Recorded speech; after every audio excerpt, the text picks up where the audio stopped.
The ego. Much has been asked about the ego, what it is, why it is, what purpose it serves, and how to overcome it, etc. Much has been spoken and written about how to understand the ego, how to come to terms with it, how to live with it or without it, all from the vantage point of the belief system of the one writing or speaking about it.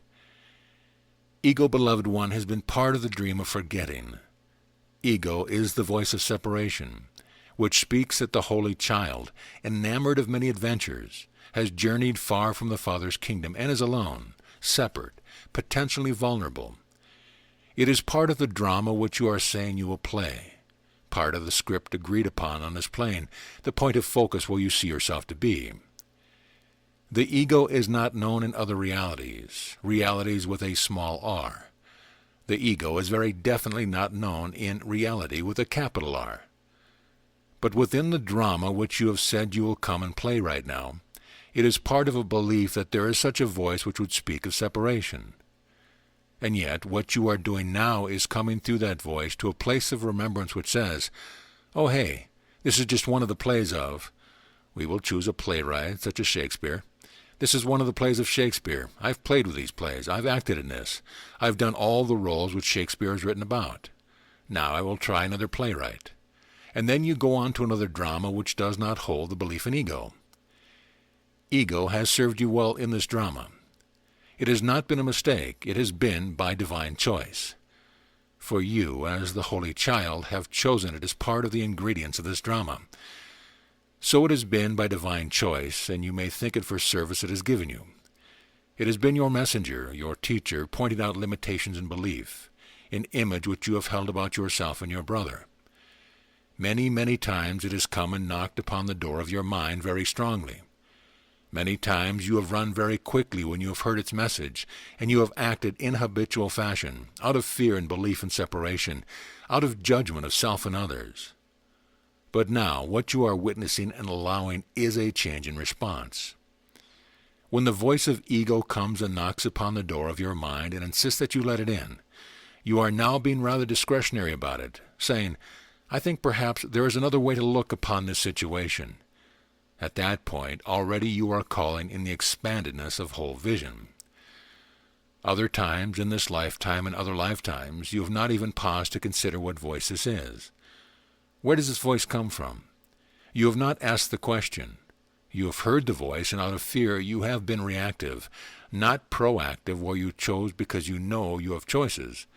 But you have reacted because you felt there was just one choice, and you'd better get on with it quickly before something worse befalls you. Fear comes from the identification with form.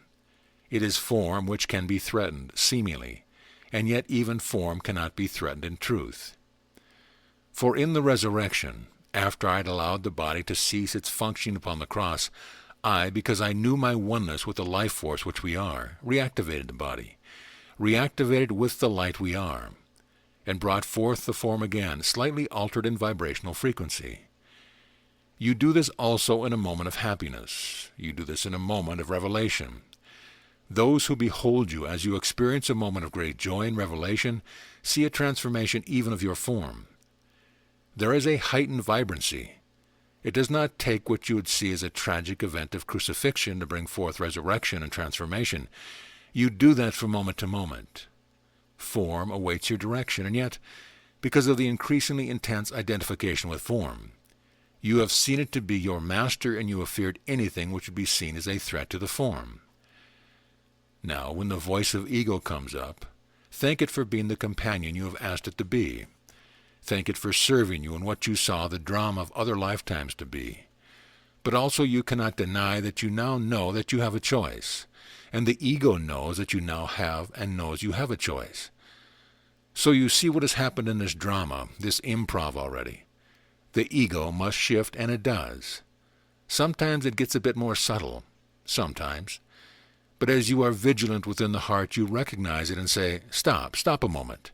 Where is the voice coming from? That is the question you need ask. Where does that voice come from? Then thank it for pointing out the possibility of limited judgment and get on with the options, the choice to be proactive. Ego has been seen as a great villain, something which must be slain. Much has been written about how to do battle with the ego, with the tempter, with Satan, with evil. Well, you know your battles with the voice of ego. When it has come and you have sliced off its head, it has then grown what you would see as a dozen other heads. Is this not true? It has come up in other ways. Allow yourself to be at peace with ego. Has it not been written, resist not evil?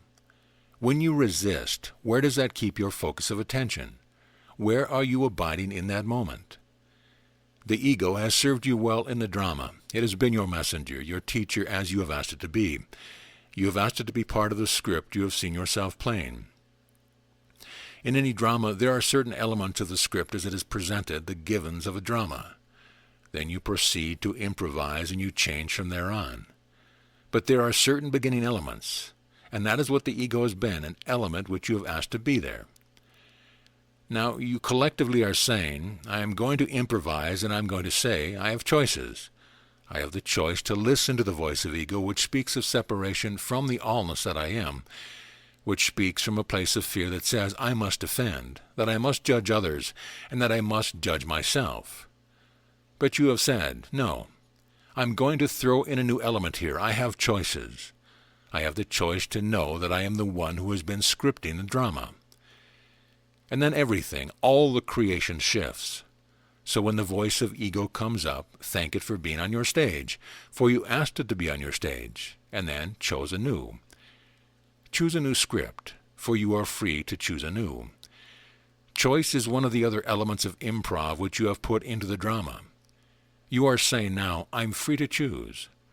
And do you know what a great shift that is made in your drama? And where did that idea come from?